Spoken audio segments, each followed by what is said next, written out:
जय हिंद एवरीवन।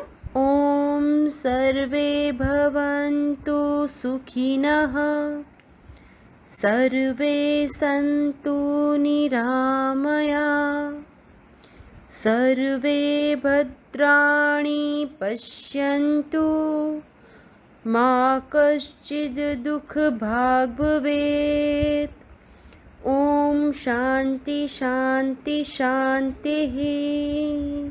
इस श्लोक का अर्थ है सभी सुखी होवे, सभी रोग मुक्त रहे, सभी मंगलमय घटनाओं के साक्षी बने और किसी को भी दुख का भागी ना बनना पड़े। जय हिंद बच्चों, मैं आपकी हिंदी टीचर कंचन। अभी मैं पार्ट 2 शब्द भंडार का पार्ट 2 आज हम करेंगे। ठीक है, एक्सप्लेन एंड रीडिंग। अनेक शब्दों के लिए एक शब्द, वन वर्ड सब्स्टिट्यूशन। अनेक शब्दों के लिए एक शब्द। जैसे आप दो फोटो देख रहे हैं, दो चित्रों में एक चित्र में रोहित चित्र बनाता है, रोहित चित्रकार है। हीरालाल मिठाई बनाता है, हीरालाल हलवाई है। आपने देखा कि उपयुक्त दोनों वाक्यों में एक ही बात को अलग अलग ढंग से कहा गया है, परंतु दूसरे वाक्य पहले वाक्यों की अपेक्षा प्रभावशाली है। किसी बात को अनेक शब्दों में कहने के स्थान पर एक शब्द में कहना एक कला है। इससे भाषा में संक्षिप्तता, सरसता और स्पष्टता आती है। नीचे कुछ अनेक शब्दों के लिए एक शब्द दिए गए हैं, इन्हें ध्यान से पढ़िए। बोलने वाला वक्ता, देखने वाला दर्शक। ठीक है, देखने योग्य दर्शनीय, जिसमें दया ना हो निर्दय। साथ पढ़ने वाला सहपाठी, जो कठिनाई से मिले दुर्लभ। जहां जाना कठिन हो दुर्गम, जिसके हृदय में दया हो दयालु। साथ काम करने वाला सहकर्मी, दूसरे देश का रहने वाला विदेशी। जो ईश्वर में विश्वास करे आस्तिक, दूसरों का भला करने वाला परोपकारी। जो कभी ना मरे अमर। इसी तरह से सुनने वाला श्रोता, देने वाला दाता, मांगने वाला याचक, भीख मांगने वाला भिखारी। प्रशंसा के योग्य प्रशंसनीय, जो सरलता से मिले उसे सुलभ कहते हैं। जहाँ जाना आसान हो सुगम, तो जहाँ जाना कठिन हो वो दुर्गम, ये हमने पढ़ा था। और जहाँ जाना आसान हो वो सुगम।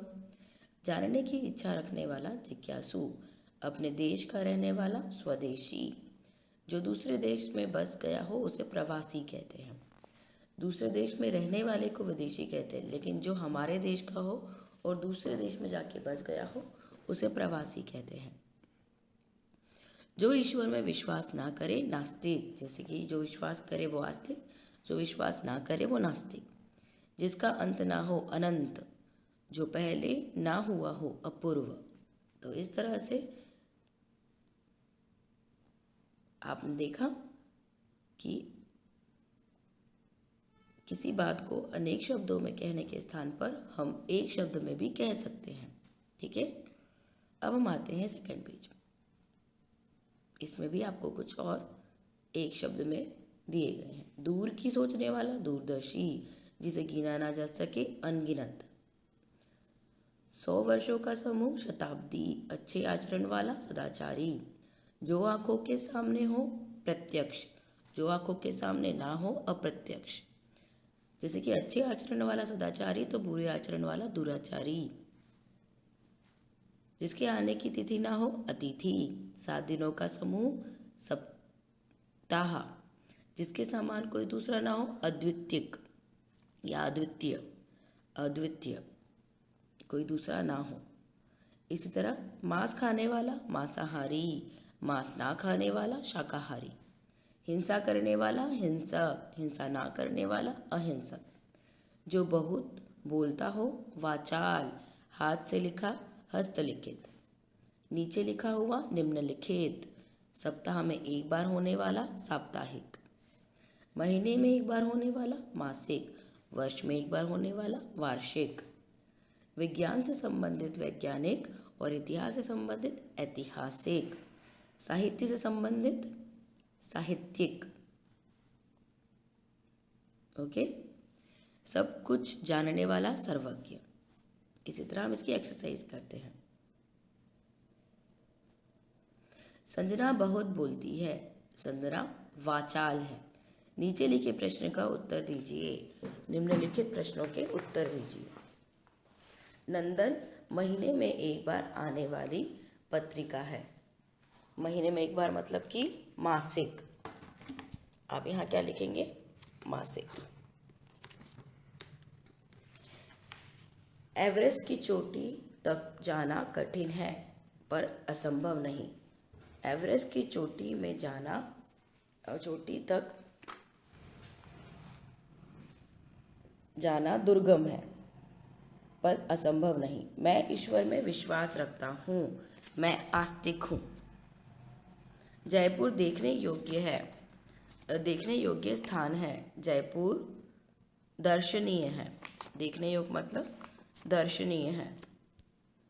सही उत्तर पर आपको चिन्ह लगाना है। महीने में एक बार होने वाला मासिक।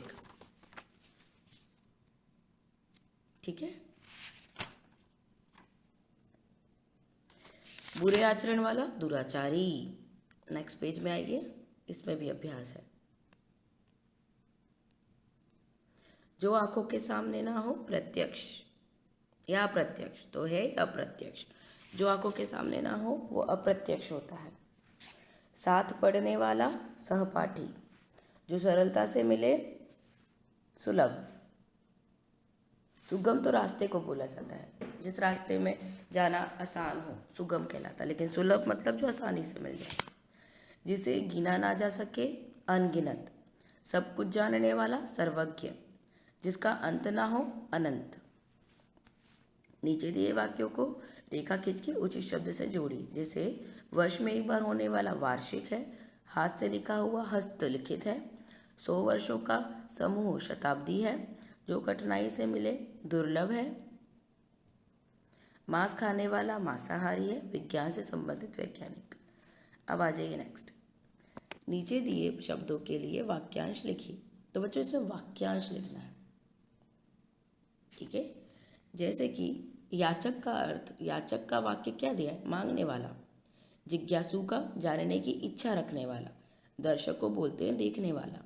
प्रवासी मतलब जो दूसरे देश में बस गया हो। सदाचारी मतलब अच्छे आचरण वाला। साहित्यिक मतलब साहित्य से संबंधित। ऐतिहासिक मतलब इतिहास से संबंधित। ठीक है।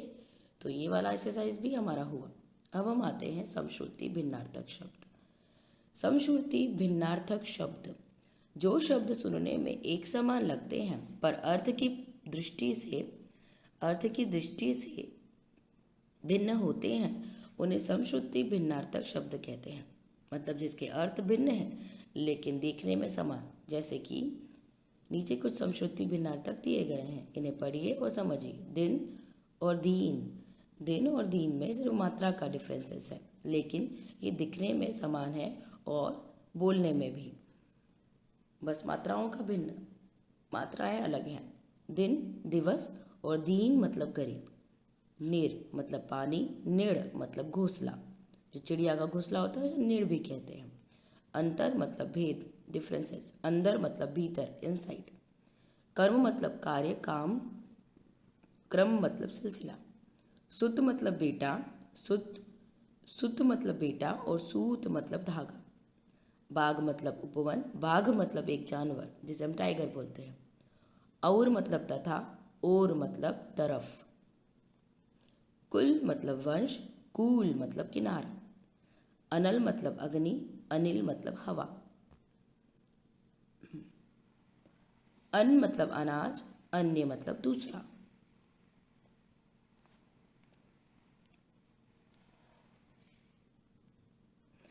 अचार मतलब खाने वाला अचार। और आचार मतलब चाल चलन, बिहेवियर। आचार, इसमें आ से आम है और इसमें अ से अनार। इस बात का आप ध्यान रखिए। आसमान मतलब आकाश। असमान असमान मतलब जो एक जैसा ना हो, और समान मतलब एक जैसा। और असमान मतलब जो एक जैसा ना हो, डिफरेंट हो। गृह मतलब घर, ग्रह मतलब नक्षत्र, जैसे मंगल, बुध आदि। बुरा मतलब खराब, भूरा, इसमें बुरा है और इसमें बूरा है। बूरा पीसी हुई शक्कर को बोला जाता है। सामान मतलब वस्तु, समान मतलब बराबर, जैसे असमान का विपरीत है समान। समान मतलब बराबर। बाहर मतलब भीतर का विलोम। बाहर कैसे होता है? Outside, inside, outside. बहार मतलब रौनक। रौनक सब जगह पर बाहर आ गई, फूलों की बहार, इस तरह से रौनक। कल मतलब बीता हुआ, आने वाला दिन या मशीन। तो कल मशीन, मशीन को भी कल कहा जाता है। काल समय और मृत्यु। मृत्यु। अंक, गोद और संख्या। गोद मतलब जैसे कि हम लोग लैप बोलते हैं, मम्मी की गोद में बैठना, तो उसे बोलते हैं अंक और संख्या। अंग मतलब शरीर का कोई भाग। चालक मतलब वाहन चलाने वाला, और चालाक मतलब चतुर, क्लेवर। नियत मतलब निश्चित। निश्चित मतलब कि नियत समय पे आना, निश्चित समय, डिसाइड समय, तो निश्चित मतलब डिसाइडेड। नियत मतलब इच्छा या इरादा।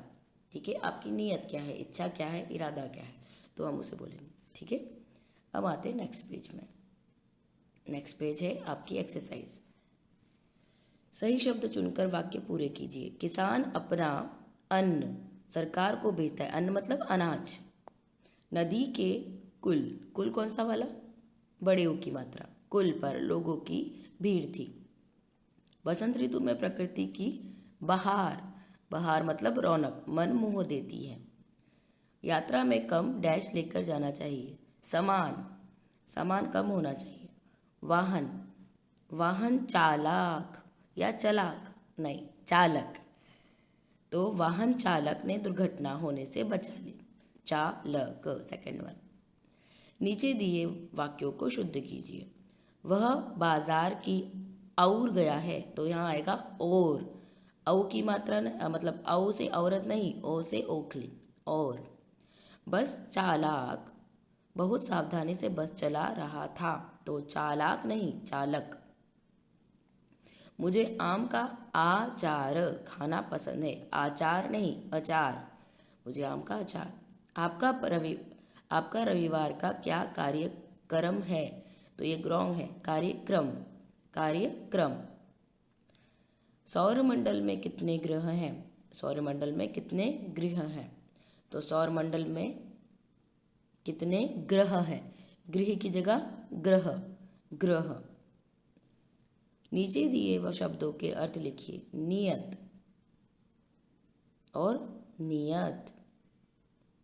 नियत का अर्थ है निश्चित, जिसमें छोटी की मात्रा हो वह निश्चित, और जिसमें बड़ी की मात्रा हो नियत, इरादा। बाघ का मतलब उपवन, बाघ का मतलब कोई एक जानवर, जंगली जानवर।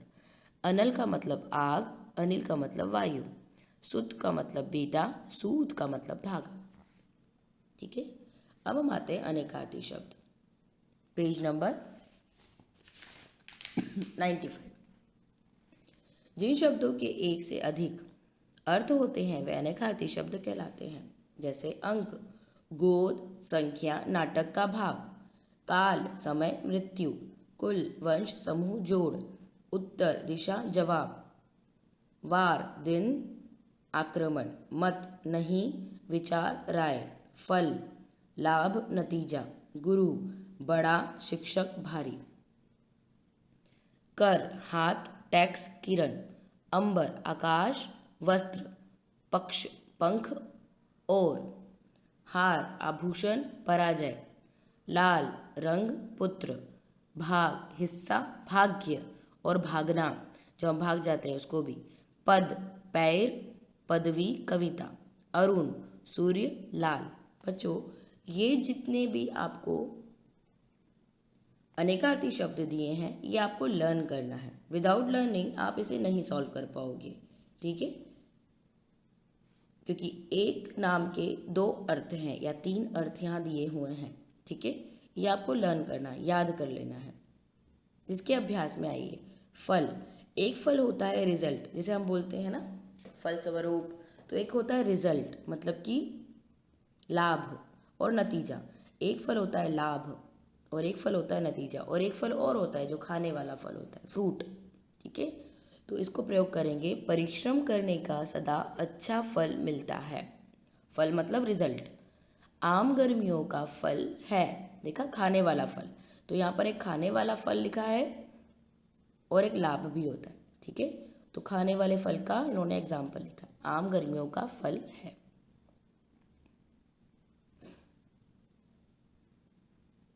तो लाभ और नतीजा दोनों के दोनों फल हैं और खाने वाला फल है, ठीक है। एक होता है कर। कर मतलब हाथ। मैंने कर जोड़कर दादाजी को प्रणाम किया। कर मतलब अपने हाथ जोड़कर। कर मतलब टैक्स। हर व्यक्ति को सही समय पर आयकर, आय मतलब इनकम टैक्स, आयकर देना चाहिए। हार। हार मतलब माला और हार मतलब पराजय। हार मतलब माला। विजेता खिलाड़ियों का स्वागत फूलों के हार पहनाकर किया गया। हार मतलब पराजय। कोई भी व्यक्ति हार का मुख नहीं देखना चाहता। अब आएंगे भाग में। भाग मतलब हिस्सा और भाग मतलब भाग्य। फिल्म का अंतिम भाग मुझे अच्छा नहीं लगा। भाग्य, सरकारी नौकरी मिलना शायद उसके भाग्य में नहीं मिला, नहीं लिखा था। भाग्य मतलब कि आपके भाग्य में हो, ठीक है। भाग, भाग्य। तो बच्चों इस तरह से हमने चैप्टर एक्सरसाइज के साथ कर लिया है। तो आप भी इसको ध्यान से देखिए और पढ़िए। अनेकार्थी शब्द ज़रूर लर्न कर लेना और इसके साथ साथ आपको समश्रुति शब्दों को भी ध्यान से रीड करना है, ठीक है बच्चों। नमस्ते, जय हिंद।